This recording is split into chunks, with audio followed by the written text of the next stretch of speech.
Bonjour à tous, je vous souhaite la bienvenue à ce webinaire organisé par Grex. Je suis Amandine Bastien, je suis conseillère en développement à l'international à Grex. Grex a pour mission de vous aider à vous développer à l'international, tant sur les questions de stratégie commerciale pour approcher et réussir sur des marchés étrangers, que sur des aspects réglementation, logistique ou de techniques de paiement. Pour ce webinaire sur un thème bancaire, nous avons sollicité le Crédit Agricole Sud-Rhône-Alpes, qui nous présenteront le sujet du TIPS. J'ai le plaisir d'accueillir Sandra Jean. Bonjour. Et Valentin Serre. Bonjour. Ils nous présenteront pendant environ 30 minutes en quoi consiste le TIPS. Les questions seront traitées à la fin du webinaire pendant les 15 minutes restantes. Vous pouvez poser vos questions au fur et à mesure du webinaire dans l'encadré questions. La présentation est déjà téléchargeable sur le côté droit de votre écran, sur la petite flèche orange, vous avez un encart qui s'appelle « Documents à télécharger ». Si vous cliquez dessus, vous avez d'ores et déjà la possibilité de récupérer la présentation au format PDF que Sandra Jean et Valentin Serre vont dérouler aujourd'hui. Je laisse la parole donc à Sandra et Valentin pour notre cœur du sujet.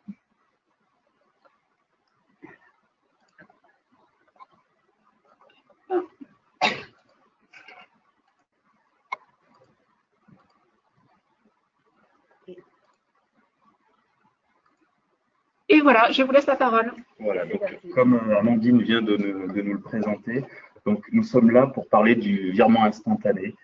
Notre présentation va se dérouler ainsi. Tout d'abord, nous allons voir en quoi consiste ce nouveau type de virement, ou plutôt ce nouveau moyen de paiement. Ensuite, il sera question de voir dans quelle optique ce virement sera développé.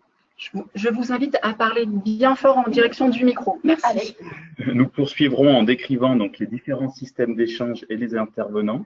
Et enfin, nous présenterons les acteurs et le planning de déploiement du virement instantané. Alors, avant de rentrer dans le vif du sujet, il nous a paru important de resituer un petit peu le contexte et qu'est-ce qui a amené les banques à mettre en place des virements accélérés, voire même carrément instantanés. Alors, en janvier 2018, nous avons eu la version numéro 2 de la directive sur les services de paiement qui a introduit des évolutions majeures dans tous les acteurs européens qui officient sur le marché des paiements. Notamment, de nouveaux services sont apparus. On nous a demandé aussi d'accélérer les transactions. Les fintechs, qui sont des nouveaux acteurs, des nouveaux prestataires de services de paiement parabancaires, ont aussi été régulés et rentrent du coup dans le moule et dans le cadre de la réglementation européenne. On nous a demandé aussi de mettre en place une authentification forte et surtout d'harmoniser les paiements au niveau européen. L'instant paiement lors de la DSP2 a été identifié comme un enjeu majeur pour favoriser les échanges commerciaux au sein de la zone euro et on marque les 34 pays qui ont adhéré au format SEPA, donc de toute la zone euro. Donc le marché atteignable par le virement instantané, et c'est là où c'est très important pour les entreprises qui exportent et qui ont des échanges commerciaux avec l'Europe, c'est bien à terme l'intégralité de la zone SEPA. On pourra envisager, quand le virement instantané européen sera complètement en place, qu'il se généralise par la suite aux échanges plutôt internationaux et mondiaux. Mais dans un premier temps, c'est bien les 34 pays de la zone SEPA qui sont concernés. Donc, je vais laisser maintenant la parole à Valentin qui va vous donner une petite idée représentative des chiffres du marché de paiement, sur des paiements en 2017. Voilà, donc pour bien comprendre l'enjeu qu'il y a autour du virement instantané et les volumes potentiels qui pourront être échangés avec ce nouveau moyen de paiement, on a trouvé intéressant de présenter rapidement les chiffres du groupe Crédit Agricole qui représente environ 25% des parts de marché et des échanges. Donc, si on reprend les flux monétiques et les flux virements et prélèvements, on arrive à près de 11 milliards d'opérations traitées par an, donc pour l'année 2017. Après, ça se décompose avec plus de 5 milliards d'opérations cartes qui sont réalisées par nos porteurs de cartes sur un parc de près de 20 millions de cartes bancaires. Si on se place du côté des flux, donc l'émission atteint plus de 1 milliard d'opérations et pour les prélèvements, on est un petit peu en dessous des 2 milliards d'opérations. Donc on voit que ces flux, donc les opérations monétiques, virements et prélèvements, elles sont en constante évolution. la croissance annuelle sur ces moyens de paiement, elle est assez soutenue. Et donc, on pense que le potentiel sur le virement instantané, qui est dans le prolongement de ces moyens de paiement, va être assez important. Donc, avant d'aborder plus précisément qu'est-ce que le virement instantané, on entendra parler aussi de TIPS ou d'IP ou autre. À chaque fois, c'est toujours la même chose, c'est un virement instantané. Il nous a semblé intéressant de faire un petit rappel sur le virement SEPA, dont on entend beaucoup parler. Alors déjà, petit sondage et petite question pour voir un petit peu comment vous percevez le virement SEPA. Pour vous, le virement SEPA, c'est quoi? C'est un virement international, un virement européen ou un virement français? Pour une seule réponse possible pour cette question. Nous vous laissons 10 secondes pour y répondre à vos souris.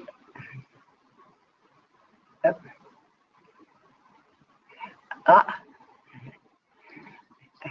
Alors, nous avons déjà une tendance qui se dégage. Donc, 82% ont répondu correctement. C'est effectivement un virement européen.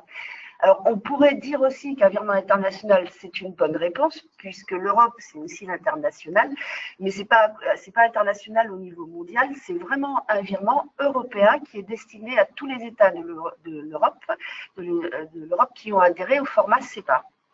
Et autre petite colle pour vous, puisqu'on en entend parler depuis longtemps, à votre avis, il a été mis en place en 1998 ou en 2008? À nouveau, 10 secondes pour cocher la bonne réponse. 100%. Alors, on peut dire, vous avez tous répondu à 100% la bonne réponse, c'est-à-dire, effectivement, ça a été mis en place en 2008. Donc, nous allons maintenant revenir sur les caractéristiques du virement SEPA. Voilà. Pour vraiment comprendre l'évolution qu'il va y avoir entre le virement SEPA et le virement instantané, il nous a paru assez important de revenir sur les caractéristiques fondamentales du virement SEPA. Donc, comme on l'a dit, c'est sur la zone euro et ça concerne 34 pays. Le virement SEPA, il est traité uniquement en jours ouvrés, donc du lundi au vendredi, et il n'y a aucune opération qui transite les week-ends et les jours fériés où les systèmes d'échange sont fermés. Concernant les procédures de vérification, donc on dit communément que s'il n'y a pas de nouvelles, c'est une bonne nouvelle. Donc il n'y a pas forcément de notification aux bénéficiaires du virement. Donc la banque qui émet, si elle émet sur les bonnes coordonnées bancaires, on considère que le virement va arriver aux bénéficiaires. Avec le virement classique, on dispose de la possibilité de faire des recalls. Donc, ce sont des demandes de retour de fonds qui sont possibles aujourd'hui sous certaines conditions uniquement, qui sont faites par la banque. Donc, il y a une petite nouveauté qui arrive également en novembre 2018. Donc, c'est avec le Rulebook V11. C'est le texte réglementaire au niveau européen qui encadre principalement les virements et les prélèvements. À partir de novembre 2018, donc, les clients, par l'intermédiaire de leur banque, pourront être à l'initiative des demandes de retour de fonds sur des virements émis dans un délai de 13 mois après l'émission du virement, donc sous certaines conditions. Maintenant, je vais vous présenter un petit peu plus en détail le schéma d'échange des virements. Donc, quand on part de l'émetteur, il prépare son fichier ou son virement unitaire qu'il transmet à la banque. La banque, elle récupère les flux, elle opère des contrôles sur ces opérations, et ensuite, les opérations, il y a différentes vacations, des cut-offs pour émettre les opérations à l'interbancaire et respecter donc les dates de valeur. Au niveau de l'interbancaire, donc, il y a une plateforme de compensation et il y a également des délais de traitement pour retransmettre les flux à la banque du bénéficiaire, qui, elle, souvent, a également des vacations ou des tenues de compte pour appliquer le virement sur le compte du bénéficiaire. Voilà. Et toutes ces opérations prennent un jour ouvré en délai. Et maintenant, Sandra, qu'en est-il du TIPS que vous avez appelé depuis le début le virement instantané? Alors, le TIPS, l'abréviation de Target Instant Payment Settlement. Désolée pour mon accent anglais, ce n'était pas ma première langue, donc on va rester TIPS. On peut aussi parler de SCT ou INST. C'est un virement qui arrive là, c'est-à-dire c'est le moyen de paiement de demain. C'est 2018-2019, on va tous pouvoir utiliser le TIPS. Ça restera le support, le format, c'est un nouveau type de virement. Mais attention, c'est un type de virement qui va presque fonctionner comme un paiement en espèces, sans en avoir les inconvénients. C'est disponible 24 heures sur 24, 7 jours sur 7, pour tous les utilisateurs, que vous soyez des particuliers ou des professionnels. les fonds sont disponibles immédiatement pour le bénéficiaire, c'est-à-dire qu'en moins de 10 secondes, quand vous allez émettre un ordre de virement, le bénéficiaire aura sur son compte les fonds disponibles. C'est la fin totale des dates de valeur, c'est-à-dire qu'il n'y a plus de date de valeur. Par contre, c'est un énorme inconvénient, un peu comme les espèces d'ailleurs, c'est-à-dire que c'est irrévocable. Quand vous avez donné des espèces à quelqu'un pour acheter une marchandise, vous n'avez pas la possibilité d'aller récupérer vos espèces. Les espèces, elles ont été transférées. Là, avec le TIPS, c'est exactement la même chose. Une fois que le virement est arrivé sur le compte du bénéficiaire, vous ne courez aucun risque de rejet de paiement. Il n'y a pas de risque comme avec les chèques impayés. C'est un paiement irrévocable qui vous est acquis définitivement. Et encore une fois, sans date de valeur. Dans un premier temps, c'est un virement dont le montant est plafonné à 15 000 € par opération, ce qui quand même est déjà assez conséquent pour un virement, par rapport à d'autres types de transferts où là, effectivement, il n'y aura pas de plafond. Il faut savoir que c'est dans un premier temps et à la mise en place du TIPS, parce que c'est vraiment un moyen de paiement du futur, un nouveau moyen de paiement qui a des vocations à être évolutif, qui s'inscrit complètement dans des parcours qui sont de plus en plus digitalisés, où on fait de plus en plus appel à l'autonomie client. C'est-à-dire que vous n'avez plus à aller avec votre banque, vous avez juste à avoir un terminal, un outil, un objet, un téléphone, un smartphone, une tablette qui vous permet de vous authentifier et de vous connecter à votre espace bancaire, que ce soit par un agrégateur de compte ou par votre application de banque, et instantanément, vous allez pouvoir vous connecter et être autonome dans la réalisation de vos opérations. À terme, on peut bien évidemment envisager, et c'est prévu, que par accord bipartite entre deux établissements bancaires qui ont les mêmes règles de sécurisation et qui maîtrisent suffisamment le virement instantané, et à demande, on peut faire des dérogations pour faciliter vos échanges commerciaux internationaux qui souvent vont dépasser les 15 000 €. On peut faire des dérogations, mettre en place des dérogations pour dépasser largement ces montants-là. À terme, dans un premier temps, on va se contenter de 15 000 €. Et ça s'inscrit complètement dans le développement, dans les évolutions technologiques qui vont vers des objectifs de rapidité. Aujourd'hui, il y a d'autres applications comme Paylib ou autres qui permettent des paiements en temps réel, mais qui sont limités à de beaucoup plus petits montants. On va dire que c'est le prémisse du TIPS. Donc, pour comparer donc au virement classique, on va passer sur le système d'échange des virements instantanés. Donc, la principale caractéristique, c'est que le service est disponible 24 heures sur 24, 7 jours sur 7 et 365 jours par an. Donc, quand on repart de l'émetteur qui transmet son ordre à la banque, la transmission de l'ordre est immédiate. Donc, la banque, elle ne peut plus se permettre d'attendre certaines vacations, des cut-offs pour transmettre après l'ordre sur la plateforme de compensation. Donc, Sandra vous présentera un petit peu plus tard en détail le mécanisme de compensation qui a complètement été revu pour pouvoir traiter les opérations de virement instantané. Donc, suite aux échanges sur la plateforme, celle-ci, elle retransmet donc immédiatement l'information à la banque du bénéficiaire qui ne peut plus appliquer de tenue de compte et de délai pour imputer l'argent sur les comptes des clients. Voilà. Donc, au total, entre l'ordre initial de l'émission du virement, il n'y aura que quelques secondes et l'application du virement chez le bénéficiaire. Exactement. Donc le TIPS, on va revenir un petit peu plus en détail sur les caractéristiques spécifiques du TIPS pour que vraiment vous compreniez bien comment fonctionne le TIPS. Le TIPS, c'est un moyen de paiement, encore une fois, qui va fonctionner comme un virement. À la différence d'un paiement en carte de crédit, où par exemple le commerçant qui reçoit le crédit, qui reçoit le paiement, ou l'émetteur qui va émettre le paiement, on est obligé d'avoir une carte de crédit, le commerçant doit avoir un terminal de paiement. Là, ça n'est plus du tout le cas. Ça fonctionne exactement comme un virement, il n'y a pas besoin d'avoir de matériel spécifique. Dans un premier temps, le TIPS, c'est vraiment une caractéristique européenne. C'est vrai que ce genre de paiement instantané existe déjà dans certains pays, comme notamment certains pays d'Asie, mais ils ne répondent pas aux mêmes normes en matière de sécurité, en matière de contrôle, en matière de lutte contre le blanchiment. Tout cela, on verra la sécurité dans un deuxième temps parce que c'est vraiment quelque chose, c'est un critère qui est très important et il y a eu beaucoup d'évolutions pour pouvoir répondre à tous les critères de sécurité. Et il faut savoir aussi que c'est optionnel, c'est-à-dire qu'il n'y a pas de directive européenne qui nous ont obligés à le mettre en place. C'était vraiment laissé au choix des banques et même pas au choix d'un pays. C'est pas la France décide de le mettre en place, c'est tel groupe bancaire ou tel groupe bancaire décide de le mettre en place. La majeure partie des groupes bancaires français, dont évidemment le Crédit Agricole en pointe et dans le groupe des 4 leaders sur le sujet, l'ont évidemment adopté parce qu'on a envie de favoriser les échanges, on accompagne nos clients, on accompagne que nos entreprises grandissent, on veut que nos entreprises exportent beaucoup plus facilement.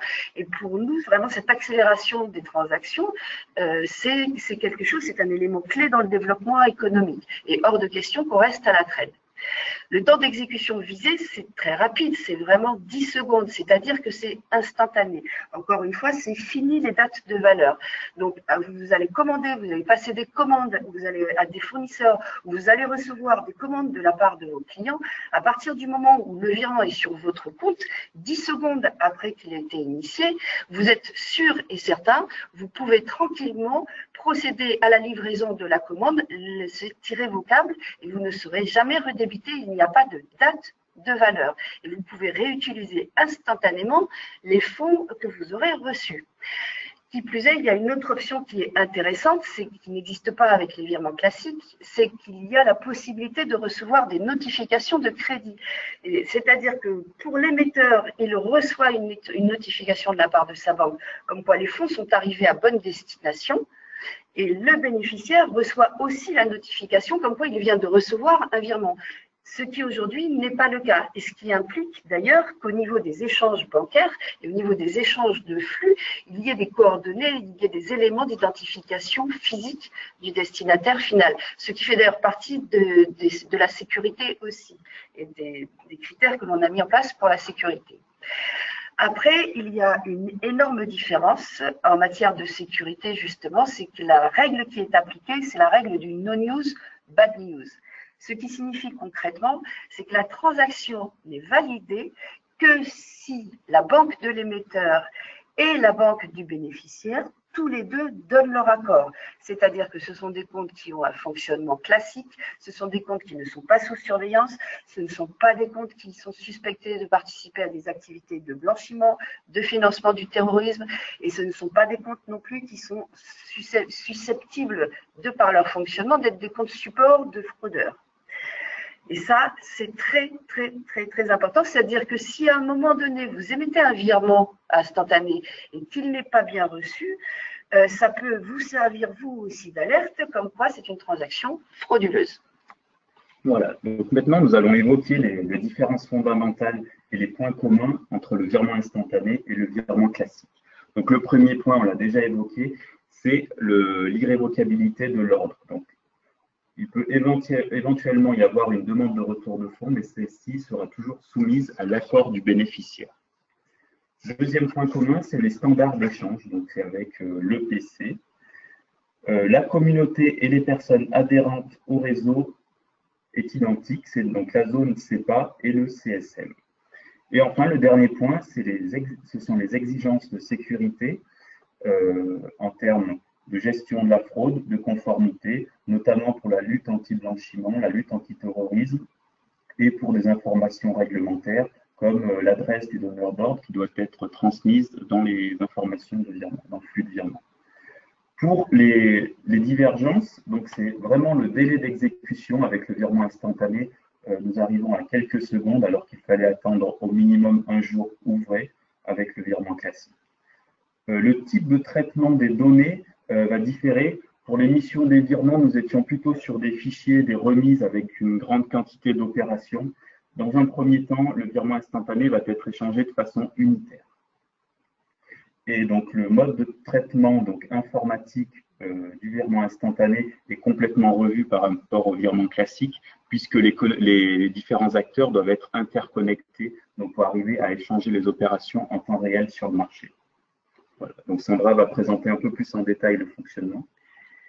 Alors, sur le fonctionnement technique, je vais vous laisser prendre connaissance par la suite aussi du schéma qui est assez complexe d'échange. Il faut savoir que par rapport au virement classique, par rapport au mécanisme classique de traitement des virements, la grosse différence vient de ce qu'on appelle le CSM. Alors aujourd'hui, donc Clearing and Settlement Mechanism. Encore une fois, désolé pour mon anglais. Donc le CSM vient remplacer ce qu'on appelait avant les plateformes de compensation. Schématiquement, avant, la banque A, le client de la banque A demandait à la banque A d'envoyer 100 000 euros à la banque B. La banque B, dans la même journée, envoyait 50 000 euros par un autre virement à la banque A. À la fin de la journée, la plateforme de compensation disait, voilà, on fait la balance des paiements, la banque B doit 50 000 euros à la banque A. Il n'y avait pas 150 000 euros au total de flux qui s'étaient échangés. Aujourd'hui, on ne va plus parler de plateforme de compensation, on va parler de CSM. Qu'est-ce qui se passe? C'est-à-dire qu'au fil de l'eau et au fur et à mesure, le CSM par rapport à la plateforme de compensation, alors on va continuer à garder son côté compensation pour la partie classique d'échange de flux, les virements SEPA qui ne disparaissent pas, mais ils vont avoir en plus de ça une fonction de règlement instantané, c'est-à-dire qu'ils ne vont plus conserver les fonds qui leur sont transmis, ils vont directement les acheminer de la banque A à la banque B et la totalité des flux de la banque B à la banque A. Et ce, au fil de l'eau et en temps réel. Donc, vous émettez un virement, la banque de l'émetteur transmet à la plateforme de compensation, qui envoie l'information à la banque du bénéficiaire, qui informe le bénéficiaire, qui parallèlement à ça donne les autorisations nécessaires à procéder à toutes les vérifications de sécurité. La plateforme, le CSM, synthétise tout ça et les virements, les fonds sont transmis. Le tout en moins de 10 secondes. Voilà, nous allons maintenant passer au cas d'usage, donc avec les usages qui vont rapidement se développer pour l'utilisation du virement instantané. Donc, le premier cas, c'est paiements entre particuliers pour des transferts de fonds, par exemple pour des cadeaux communs, des cagnottes ou des achats sur des sites d'annonces type Le Bon Coin. Pour ce qui est des règlements entre particuliers et professionnels, le virement instantané pourrait être une alternative au CESU, par exemple, au chèque emploi-service pour le règlement de garde d'enfants ou de petits travaux à domicile. Et un point un peu plus important, c'est qu'il pourrait arriver aussi pour remplacer ou en complément du e-commerce ou du commerce de proximité, avec les contraintes que l'on connaît sur les autorisations cartes ou les plafonds autorisés. Donc, il pourrait arriver en complément au vu de sa fiabilité et de sa rapidité. Le point qui nous intéresse le plus, c'est pour les règlements entre professionnels, donc notamment pour vos achats à l'international. Au vu du montant, il ne pourra peut-être pas servir à régler l'intégralité des factures, mais pour des acomptes ou des réservations de marchandises, pour garder le prix le jour de la réservation, et également pour des paiements VS Delivery, donc quand c'est les marchandises qui sont livrées par le transporteur qui encaisse pour ensuite redonner au vendeur. Voilà. Après, il y a un cas d'usage qui pourrait être assez intéressant, mais peut-être plus pour les petites structures, donc pour les PME ou TPE, donc pour des mouvements de trésorerie entre les différents comptes bancaires de l'entreprise. Et comme on est limité à 15 000 euros dans un premier temps, ça va être un petit peu plus compliqué. Pour ce qui est des paiements des professionnels aux particuliers, il pourra être utilisé par exemple pour des remboursements de trop perçus ou des retours d'articles pour des ventes sur des sites marchands par exemple, ou des paiements de gains pour des paris sportifs ou des jeux en ligne.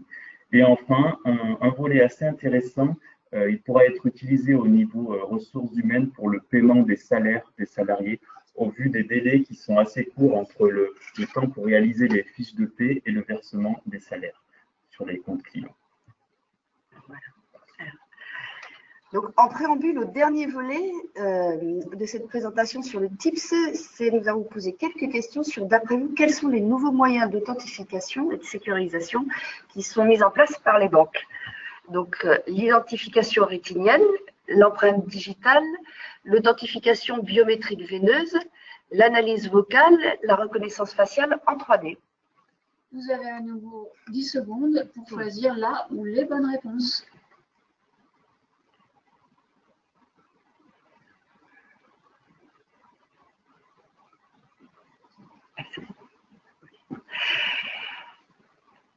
Alors, donc, personne n'a pensé à l'authentification biométrique veineuse, mais en fait, sachez que tous ces procédés de sécurisation, d'identification sont en cours d'étude.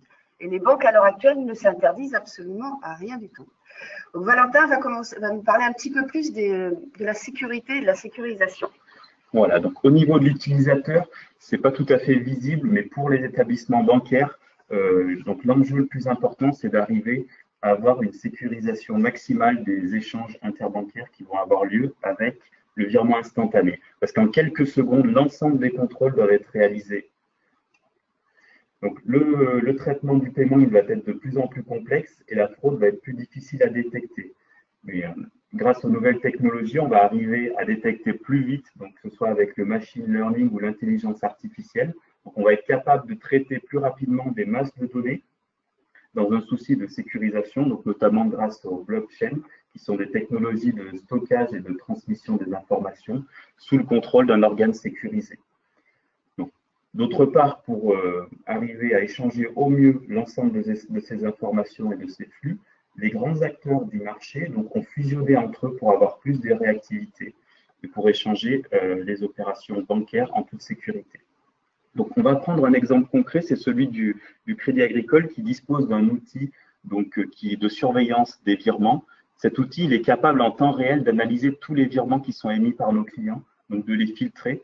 Donc, si on prend l'exemple de la Caisse régionale de Sud-Rhône-Alpes, donc il a plus d'1 million de flux qui sont émis par mois, et l'outil est capable de mettre en suspens que quelques centaines de flux par mois en ayant un fort doute ou une suspicion de fraude ou d'escroquerie. Voilà, pour limiter au maximum le désagrément client en ne bloquant que quelques opérations qui sont très probablement frauduleuses. Alors, dans un des gros volets aussi, un des gros enjeux de la sécurité, on parle beaucoup, c'est de l'authentification, parce qu'effectivement, avant toute chose, il faut être sûr que ce soit vous qui ayez, que ce soit bien le bon propriétaire titulaire du compte qui émet l'opération de paiement. Alors, pour ce faire, les banques ne s'interdisent, comme on l'a dit, rien du tout. C'est-à-dire que tout est à l'étude, aussi bien tous les procédés d'identification biométrique, les certificats, les clés de signature cryptées, les mots de passe à usage unique, etc., etc. L'authentification forte, ça repose au moins sur 2 facteurs, c'est-à-dire que pour vous authentifier, pour être sûr que ce soit vous, on ne va pas vous poser une question, on ne va pas avoir un seul critère, on va mettre en place au moins 2 critères. Le meilleur exemple que l'on puisse avoir là-dessus, puisque ça existe déjà, c'est l'application Paylib au Crédit Agricole, permet par exemple de régler ses achats avec son smartphone. Bien, pour pouvoir émettre un achat, vous serez obligé de vous identifier avec votre empreinte digitale et d'utiliser par ailleurs un jeton de paiement unique qu'on vous a transmis par un autre canal. Et la synthèse de ces deux authentifications nous permet de confirmer que c'est bien vous qui êtes à l'initiative de l'opération et pas un usurpateur d'identité, et du coup de laisser partir votre paiement instantanément et en toute sécurité. Donc pour terminer, Valentin va nous expliquer un petit peu quel est le planning de mise en place du TIPS et comment ça se prépare. Voilà, donc nous avons tous hâte d'utiliser le virement instantané et toutes les banques préparent les paramétrages, donc activement les paramétrages pour qu'on puisse l'utiliser, car il y a une réelle demande des utilisateurs de pouvoir faire des virements instantanés, que ce soit des particuliers ou des professionnels. Donc le lancement à grande échelle, il est prévu pour le dernier trimestre de 2018. Et dans un premier temps, donc dans quelques mois, il sera possible de faire un virement à un ami en utilisant uniquement son numéro de téléphone mobile. Donc là, c'est les prémices du virement instantané. Et après, l'instant de paiement, il sera progressivement généralisé donc, aux administrations et aux professionnels courant 2019.